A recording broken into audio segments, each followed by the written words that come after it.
Today is February 28th. It is 68 degrees out, and I'm celebrating by heading to the garden and starting my seeds. And I'm going to show you today how easy that is and what I'm planting indoors to transplant here in Zone 6B.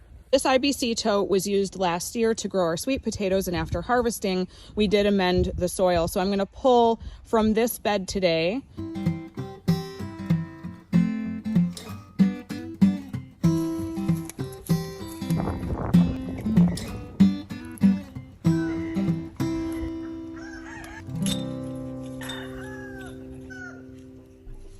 I've placed a decent amount of dirt into the wheelbarrow.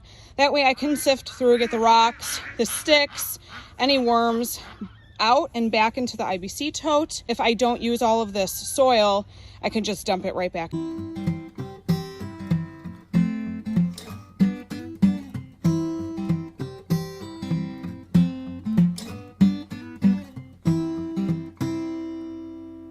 All right, we're all mixed up. And as you can see, it's got a nice hold to it, and that's about how wet you're going to want it to be.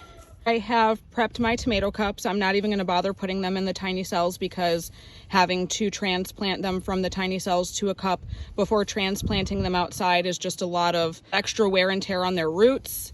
And so I don't like to fuss with them too much. So they'll be planted in the cups and then be directly transplanted into the garden from these cups. Got 10 black and I've got 10 clear. So it's easier for me to differentiate which variety of tomato I've planted. I'm starting with 2 varieties of tomatoes. I'm going to fill all of my tomato cups, and I'm going to keep the soil loose in all 20 of them because when you plant seeds in soil and the soil is very compact, it forces the seed to have to exert a lot of energy just to sprout through the top layer of that soil. It puts a lot of stress on the plant, which can result in an unhealthy crop.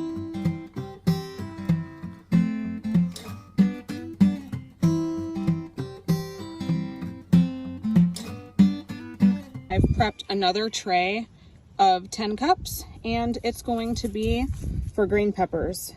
So we're going to do the Grand Bell mix in here. In this one, I'm going to put Brandywine Pink, and in the clear one, we're going to do True Black Brandywine. As you can see, tomato seeds are very, very small and only get planted about 1/8 of an inch to 1/4 of an inch, depending on the variety. All 3 trays have been planted in. I'm going to cover the soil on top very loosely, give them a deep water, and I'm going to repeat this process in about 3 weeks so we have steadily growing crops throughout the year. Last year, bed number 1 was used to plant beets, and although we were successful, I found that the seeds kept getting washed away, and so where I wanted them to grow, they were getting scooted around. So I decided this year I'm going to change things up, and I'm going to start my beets in these cells. That way I can transplant them into their specific spots, and then they will be the exact amount of inches apart, and I will utilize my bed space properly. I planted several of these last year,